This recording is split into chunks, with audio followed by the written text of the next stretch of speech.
advocacy, one thing that comes to mind is a shift toward enterprise risk management.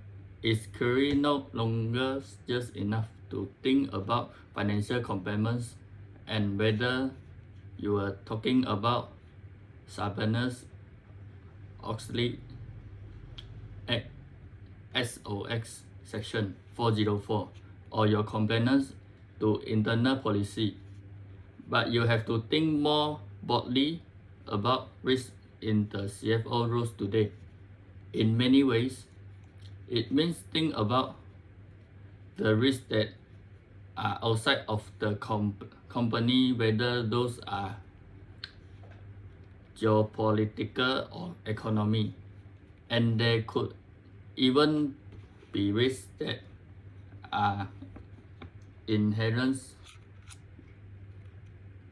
and internal but outside of financial. It is a focus on being able to, as a CFO, comprehend all of the risks facing the organization. The roles of the CFO is sort of a portfolio manager.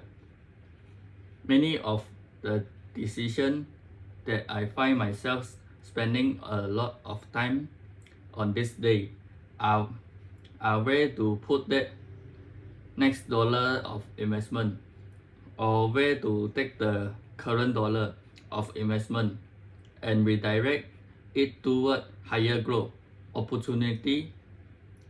More time is spent thinking about shift in allocation and how often it should be done and by how much.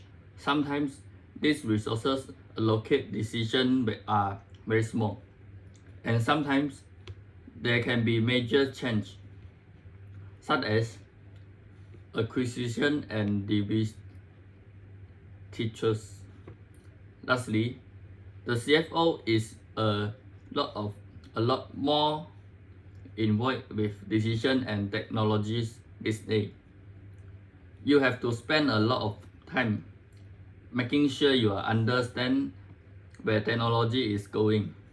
You have to stay up to speed in terms of not just what's happening with your ERP, the technology that you might be integrating with your ERP, but also new technology that's going on top of the data set that you have, or the way that you are thinking of bringing your data together. When you are making decisions, you tend to have a blend of both financial and non-financial data, and the challenging is always understanding how you bring this data set and information together to make a recommendation that informed not just by one data source.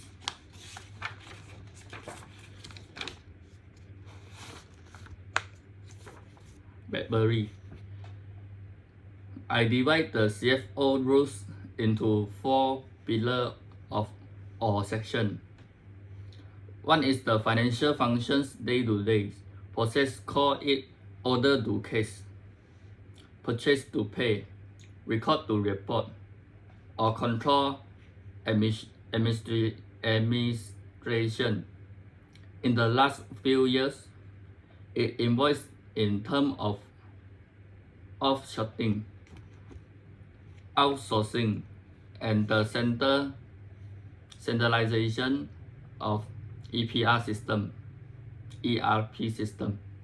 Then you have the typical internal and external regulatory compliance. It depends on each company.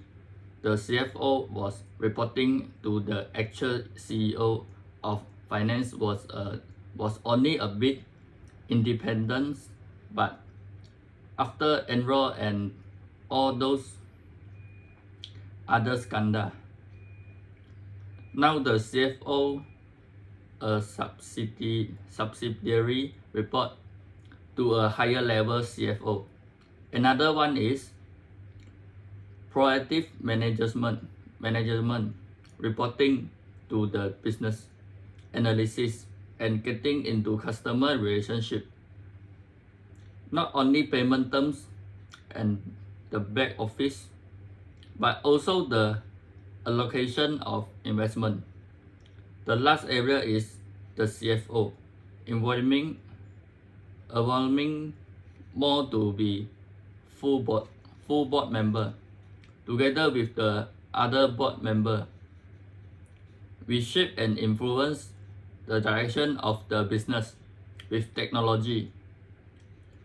You aren't just the back office or the person who keep the account allocated the cash, but you are also looking the financial and non-financial data and making decisions for the future of the company, SF. How does the rapid evolution of technology force CFO to adapt? Burberry. You need to be involved from the beginning in an initiative involve technology change. You don't want to find yourself in a situation where, for example, a new technology is implemented for customer touch point and finance is the last to know and has to stop the initiative due to problem with back-end system or regulation issue. I found myself in various situations where the business is going one way. The technology is advanced, finance is a white lag. And then we stop the problem. It's good business practice to have finance always present in customer committee. IT in capital and change management team. As a CFO, in a board meeting, participating in discussion about the way forward. Maybe 10 to 15 years ago, you say, okay, I know the numbers are as of last month, and that is, now area you have to be most aware of technology change. Make sure you are not the last one to wake in. Kuzik. Technology change all time. It seems like every time we turn around, we got something that new we could be investing in and spending money on. The hard part is trying to figure out what interesting vs what truly important for your business. At least in the finance function, there are going to be areas where technology fits for what we're doing. Whatever RPA or data visualization, the area that you need to stay close to AI, which is moving very quickly, and the application all over the place in business, inside and outside of finance. These things are expensive and never easy to put in play. So, learn what you can and then invest in experiment in AI. SF. How would CFO gauge and potential impact of robotic process automation, RPA? Code 6. It isn't about whether you like the technology or don't like the technology. It is more about where does it fit. It starts with identify the work that right for the technology, whatever, whether it is intercompany transaction or something else that highly repeat with very little customization and is a very light human touch to it. If there's something like that going on in your organization all the time and your teams are spending a lot of time just matching intercompany receivables with intercompany payable, and this isn't a lot of variation, there's a good opportunity for this technology. Where it start to have diminishing return is when you try to use it in more of the tasks or those jobs that from time to time need to revisited or customized, such as sales reporting. If you are not adding a new product or taking out old product, and if there isn't a lot of variation and your business seems to be very consistent, it might be an opportunity for you. But if you are dynamic in any way, like if you are acquiring new business, you will got to pack and reprogram what has been created. That very costly. It's normally done by folk who are not in finance. We don't tend to be the one who build out the robotic process. You tend to use IT resource for that, or folks who know the coding of it. And what we found is that when you are revaluing RPA, you need to look at how much customization will be required in the process.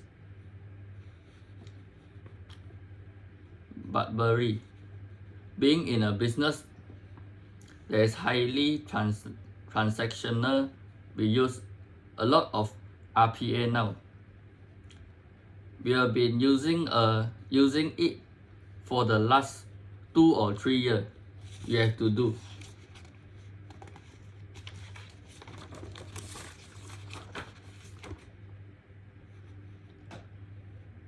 It in those processes, they are very standard. We are now also looking at RPA with the customer regarding inquiry, include phone call we get to see if we can robotize it. It is a bit. Now you can spend your time more on customized process. When you weigh the process and cons, it lead the efficiency, and normally you have to redeploy people into other roles, or the business isn't growing enough. It might end in some redundancy that there is a downfall. But I think if you explain it to people, you sell the idea. I wait for the repetitive stuff that doesn't change or is transactional. If you start implementing it in other process that change a lot, you will find yourself with a big IT bill hiring IT consultants who are just reprogramming it and maybe it less efficient than it was before. But for us so far, it has worked and paid off a lot, not only in finance process. In our case, we were in the shipping industry, so you can imagine the opportunity in custom and customer service in place like that. You will seen it have a big impact because we were very person intensive with a lot of standard processes. So RPA have helped quite a lot. SF has the way that the finance function collaborated with the rest of organization avoid. Because when I think about the financial function fits the collaboration with the rest of the organization, first is recognizing that finance, that trust, source of information. So there are always that core roles that we play in organization. It is the one place that the business go to measure the performance to the plan, provide accurate data, whether you were putting together something for external reporting for the investor, or even if the internal group. I feel like we are that function that most other group look to for the trusted information. But a lot has changed in terms of the emphasis on how we think and how we work with the rest of the organization. Now there's more on framing and communication the information, as well as influence with the information. If you got a really slick ERP and some really great visualization technology, you can drive a lot of great decision making. But you have to be proactive as a function and not just waiting for the commercial organization supply chains or ever investor relation to seek you out for the answer. It means being more proactive about taking, let's say, the last month, the last quarter, the last year, comparing what happened and being more forward in terms of what has might mean for the future of your business, your strategy plan, and your long range financial plan. So it is changing us in the sense that we have the opportunity of pivot. It is less about explain why things are the way that we are and that they are. Whatever, we will got the business coming to use and talking about, okay, we just close the month. How were sales, expenses, and income? Thinking about what does the mean in the context of where we head and where we can expect given what we were learning from last month, last quarter result. There's more power in that for the finance function. Going forward, then there has been historically more and more as we move to a function that decision enabling and providing more foresight to the business. The more value we we are as the finance function and collaborating with the rest of function. Broadly, I'm also seeing how to blend financial information, calling it P&L and cost of payroll info, with non-financial information, customer satisfied and sales line, and there was finance in starting to add value. When finance start linking with other things and proposing action for the future and a chance of direction, it isn't always easy to help all the finance function to move into that direction. There are many questions, there are others questions coming in, but change management is sometimes an issue, especially for seasoned finance professionals that tend to go to others' comfort zone report instead of being a bit more forward thinking.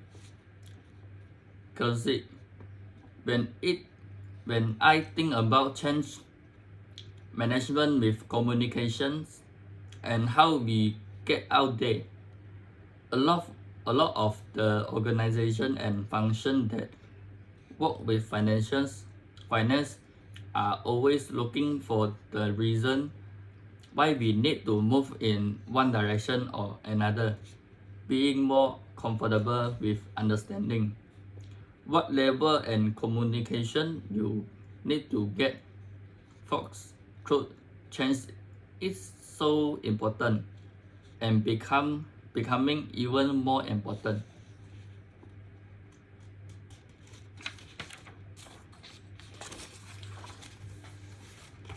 And here are the 3 main points from the article 1. Boarding risk management. The role of CFO has expanded beyond financial complement and encompass as wider range of risks, including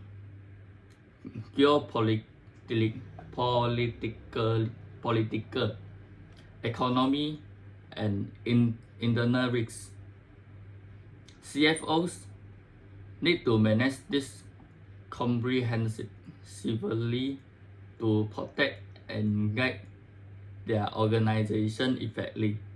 The second one is technology integration. CFO must be deeply involved in the technology investment, include ERP system, AI, and RPA. Their roles now include ensuring that technology initiatives are aligned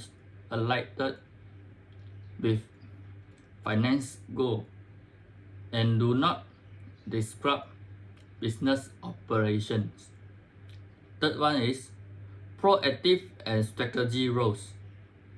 CFO are now more integral to strategy decision making, collaborating closely with other business functions.